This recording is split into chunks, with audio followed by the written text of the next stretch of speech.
Nigeria is a great country, and that is where we are. And we are so proud to be Nigerians. No matter what happens, we still know that it's going to be great one day. Welcome to another beautiful day on Outnumbered. My name is Ramsey Enoch, and of course, we're reaching you live on the red from the Federal Capital Territory, Abuja, Nigeria. Yes, today we want to bring you to speed with some major headlines for today, beginning from the Punch newspaper, but then I want to say a very big thank you to you for being there. And of course, Michael is right here. Good morning, Michael. Good morning, Ramsey. It's good to have you. Always good to be here. And in fact, we have a guest appearance today. I was so excited when he accepted to be on the program today. We have with us today on Outnumbered, Benedict Okorie. Good morning, Benedict. Thank you very much, It's good to have you. Thank you very much. Out of your busy schedule, you made out time to be with us today, and here. it's so exciting. I'm glad to be here, sir. All right, quickly, let's get to the Punch newspaper where we have some major headlines. I will be taking just a few out of it. Then you pick a copy later to go through the details. This one says, Tinubu seeks a National Assembly's nod as tax regime begins January. Details read on page 25. Nigeria bought 16 trillion naira generator fuels in 2023, coming from the federal government. That's to tell you of how much was spent on generator, because people don't rely on electricity anymore because of power failure. A lot of people are depending more on generating plants. Even businesses in Nigeria don't run anymore smoothly except with a generator. And we are made to understand by the federal government today that 16 trillion naira has been spent buying generator and fuel in 2023. All right, more still coming from the Punch newspaper this morning. CBN threatened to sanction banks, rejecting old dollar notes. Okay, details read on page 12. This one says a bombing, Borno bombing. Military plans crack down as rep begins probe. Then the big story has the kicker which says cholera. 33 states battle 2,102 cases as NYC enforces strict camp rules. Then just one rider to that story, and I will be done from the Punch newspaper. The rider says Lagos, Bayelsa, 8 others have 90% of cases as infection spreads to 122 local government areas. Well, that's going to be the much I will be taking from the Punch newspaper this morning. Let's get to the next paper. Michael, over to you. Thank you, Ramsey. Let's move straight to the Matrix today. Above the header, 1.09 trillion CBN's Anchor Borrowers Program falls under House of Representatives searchlight. You can get that details on page 3 of the Matrix. Now, news about Euros is still here on the paper. Euro 2024, Dutch stream roll Romania as Turkey shock Austria. You can get that interesting sports news. I think, Euro 2024 is becoming more interesting than we thought. We are at the quarterfinal stages right now. Like behind closed doors before we came up on air, Benedict was talking about Ronaldo crying because he missed the penalty. And I was saying, despite his pedigree and all he has achieved, and you made one statement, say, because this has to do with his country. And also that he saw his mother cry. Exactly. He's the head of the table, so you're emotional. All right, away from that, 30% interest rate, Dangote bombs CBN. Says it will stifle growth, hinder job creation. That is the rider. Details on page 3 of the Matrix. Sokoto government moves against Sultan to strip him of power to appoint district heads. Details on page 3. Federal government approves revised withholding tax regime, exempt small businesses, farmers, manufacturers, and others. Details on page 5. And away from that, a big story. The kicker is declining oil production. And then PCL declares state of emergency. We have about 5 riders to that story. Says we have declared war on challenges affecting crude oil production. Reveals what's stopping Nigeria from conveniently producing 2 MBPD. Our federal government commissioned 12 new CNG stations on Thursday in Lagos and Abuja. Details on page 2. Away from that, Supreme Court shortlist 98 candidates for senior advocate of Nigeria position. Details on page 9. CBN warns banks, BDCs against rejecting lower old dollar bills. Details on page 9, and there you can see a picture story where Vice President Shetima met with the Manufacturers Association of Nigeria, talking about building a resilient manufacturing sector. And the final story I'll take on the matrix: civil servants leaking official documents will be jailed. Federal government wants for those who are leaking official documents. No blowing of whistle anymore. No blowing of whistle anymore. You can get our details on page 9. Make sure you pick a copy of the matrix today. Back to you, Ramsey. Thank you very much, Michael. I was thinking the blowing of whistle will make people sit up, especially government officials. Yeah. Does it mean they have some things to hide? Because you will be forced to say probably there are some things to hide, but then there are some official documents that are actually official that should not be leaked. That's so true. All right. Which paper do we have, Benedict? Okay, so I will be taking us on the Vanguard paper. Okay, so the first story on the Vanguard paper this morning is from page 19. It says businesses won't survive at 30% interest rate. Dangote tells federal government. Businesses won't survive at 30% interest rate. Dangote tells federal government. Okay, so the big story on the Vanguard newspaper this morning, it says why prices of food items will soar higher. Why prices of goods, food items will soar higher. Investigation. Okay, so the kicker to this story is farmers list factors against food supplies. Lower prices, insecurity, transportation, taxes, late budget allocation, release, others fingered. Okay, so I'll take that again. Farmers list factors against food supply, lower prices, insecurity, transportation and taxes, late budget allocation, release, and others. Okay, so the other part of it says protest looms over hunger. Abakoba warns state needs to get involved in reducing high food prices. State needs to get involved in reducing high food prices. I don't know how this is going to be possible. Is it possible for the state to wage into this? It's interesting because the consumers and manufacturers and producers are all involved in the statement. Yeah, it's a holistic process that involves everybody. If you all want to reduce this price of commodities, it's let's come to agreement. Okay, both the farmer, the states, everyone should just try to do something because it's affecting almost everyone. The state is not coming to agreement with a whole lot of things. Whatever rises, every victim wants to make more money. Someone said something this morning. Was it this morning or yesterday that when the price of a commodity goes it up, doesn't it has to come down. That's why they have to change. So why is it like that? That's why they have to change. Why is it like that? Let me ask you, Mike. Why is it like that? That's why Arise Compatrons was changed. Arise, okay, so that things will not keep rising anymore. Okay, so the next story here on the Vanguard newspaper, it says CBN to sanction banks for rejecting old small dollar denominations. CBN to sanction banks for rejecting old small dollar denominations. Okay, I think the next story and the last one from the Vanguard says how public debt hits $91.46 billion.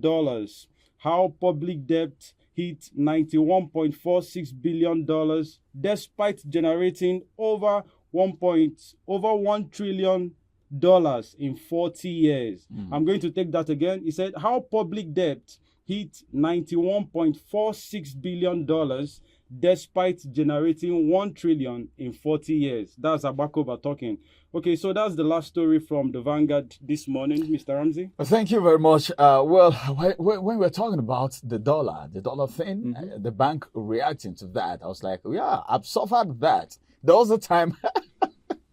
Well, it's not a story to tell. I was pushed from one bank to the other.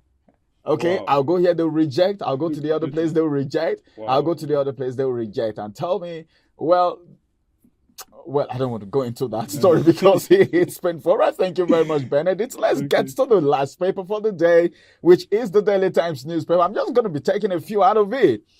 Well, this header actually caught my fancy. Benue senator dragged to court for ordering detention of driver for 2 weeks.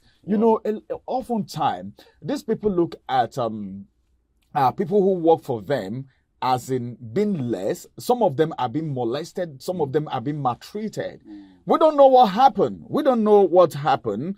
Because detaining your driver for 2 weeks, I don't know what the driver may have done, but then for the senator to be dragged to court for doing that, it means he may be at fault doing that. But then you should know, even if it is your cook, even if it is your domestic staff, no matter who the person is, you employ that person because you can't do that stuff.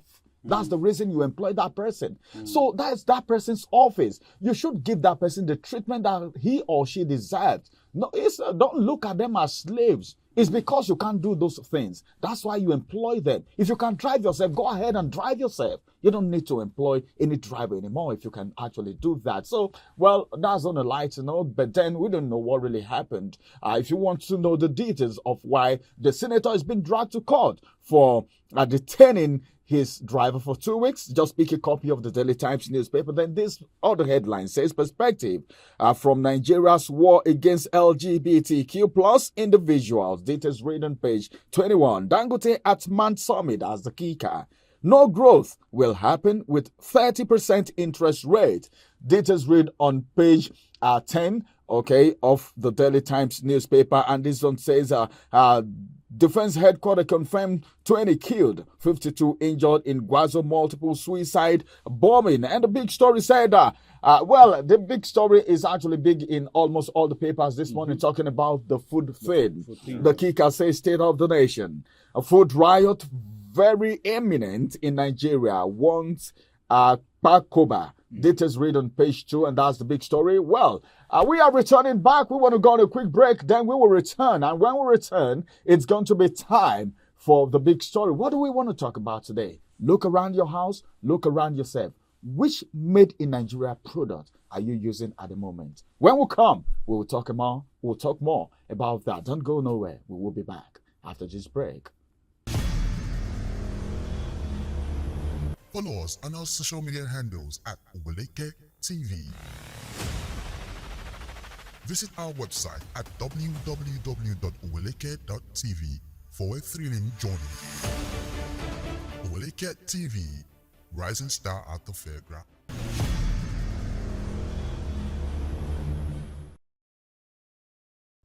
It's good to have you right there. It's still Outnumbered live on your screen on this beautiful day. This is the time for the big story. The big story is actually big. I asked a question before we went on break.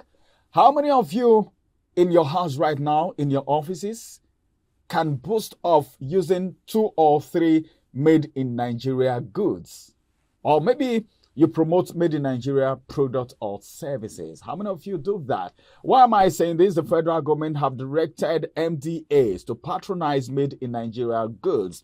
And as a matter of fact, let me just take the lead of that story. The lead of the story says Vice President Kashim Shettima has called for the prioritization of local content and promotion of made in Nigerian products, citing the Executive Order 003, which makes the patronage of locally manufactured products mandatory, is still in effect. This is coming from the Vice President of the country. And Shettima also said the federal government has partnered with the Manufacturing Association of Nigeria, that is MAN, to devise an actionable roadmap and policy framework that would refurbish the nation's manufacturing sector. This is very important.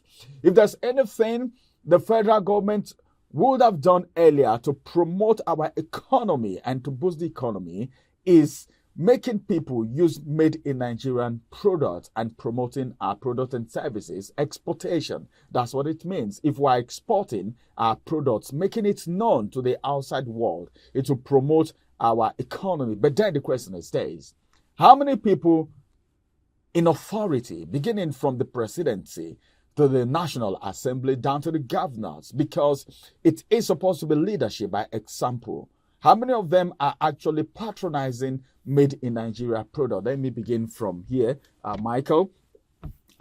It's been said by the Vice President that MDAs are now being directed, to patronize more of the made in Nigerian products.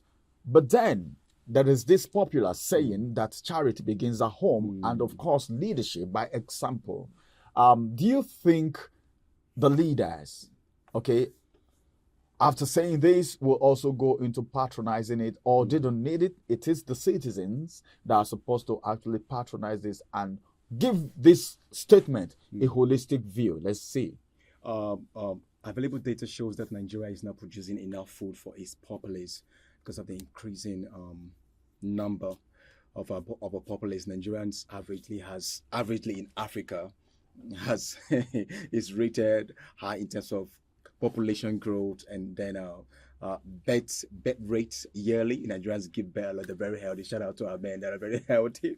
But then Nigerians shout out to our men. Nigerians are not producing enough food for the populace, so it leaves the country with no option than to rely on importation. And mostly you can see the basic food that Nigerian eat: rice, curry. Interestingly, rice, wheat, poultry, fish is still being imported. $10 billion spent annually on importation. On our Thai rice, which is the largest company that produces rice, Thai rice production company in Nigeria, just to have availability of rice.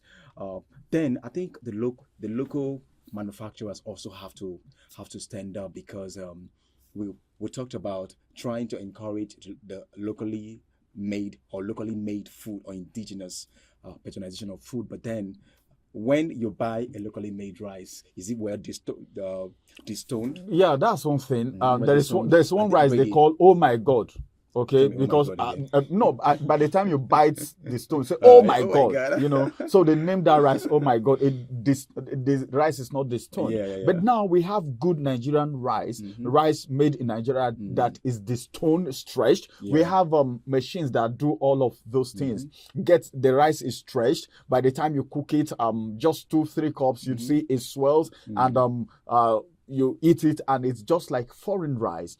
I feel if the federal government can put more money into the purchase of these machines, and maybe fertilizers available, go into mechanized farming where we have a large rice, and all these things are done. The rice can be actually destoned here and or stretched, and there is one machine that does the polishing, and you make it come out shining, looking very good like foreign rice. All these things can be done in Nigeria. We have states where these things are done now. Okay, like you talked about the federal government saying about, is it 10 billion you said used for importation of goods, all right, and products for Nigerians to consume because of the large number of people that we have.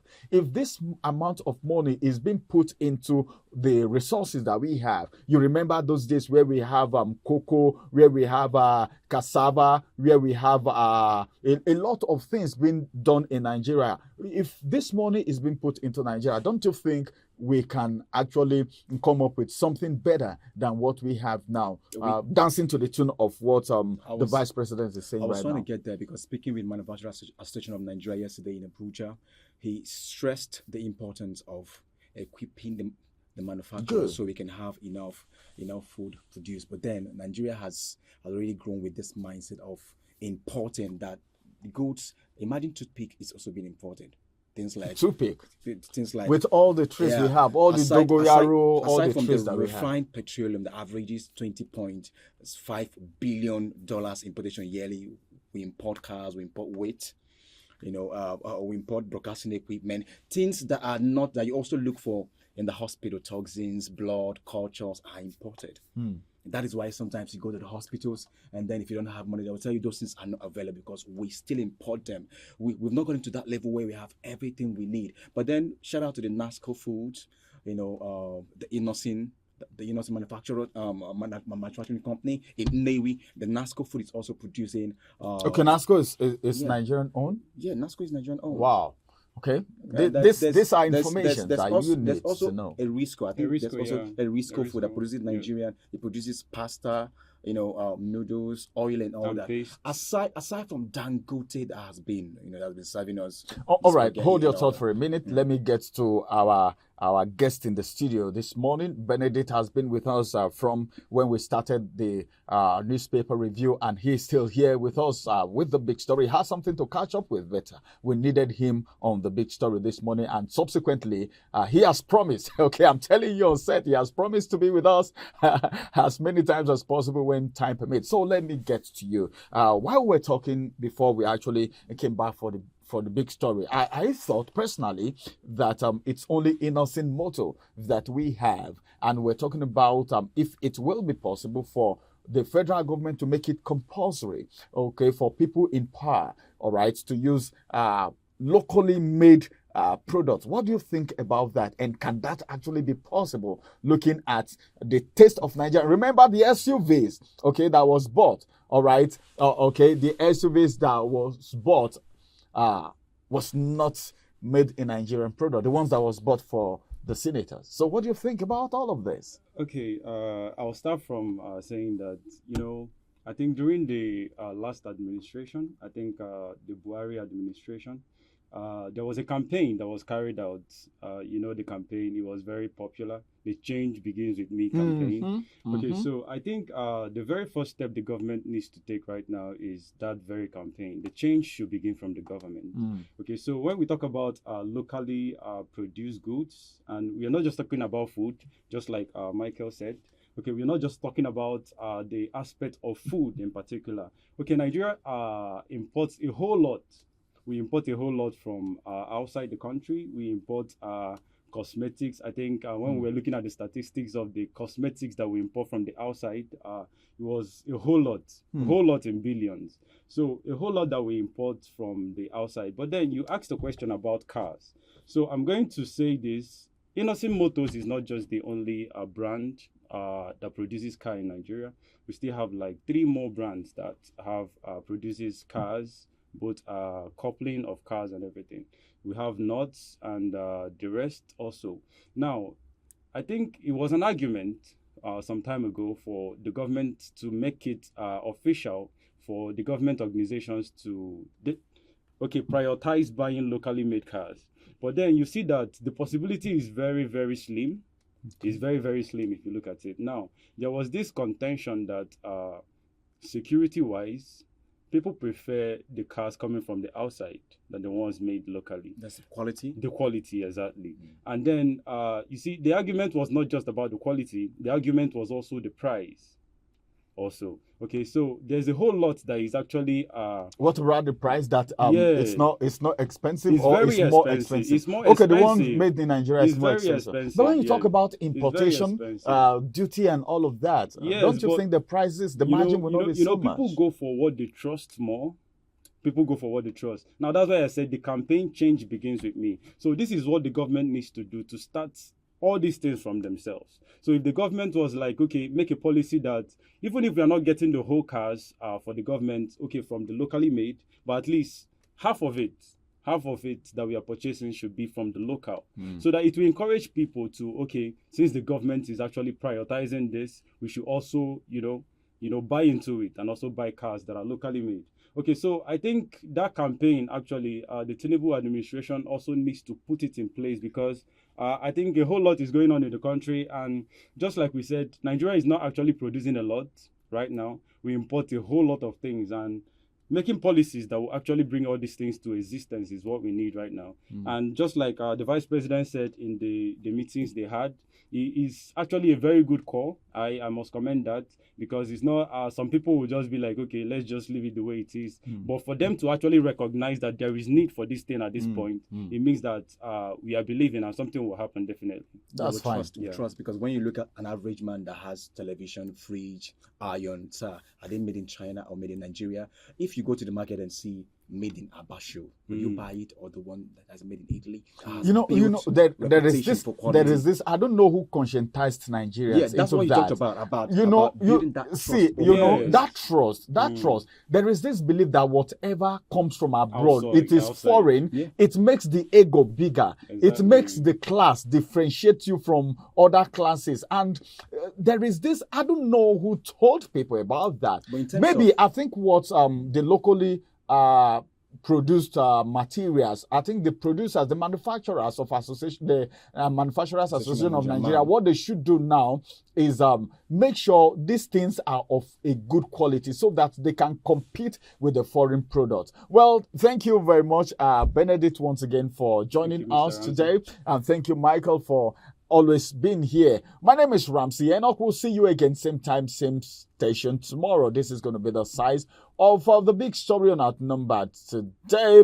Well, time is of an essence, so we won't exceed this time anymore. If you want more, pick any of the papers, and if you want more details, stay on the channel. Oweleketv is the name of the channel. Go on YouTube, like the page, subscribe to the page, I beg your pardon, then put on the notification button so that when information, education, and entertainment is coming up, you will be the first to be notified. Bye-bye for now, and have a wonderful day ahead of you.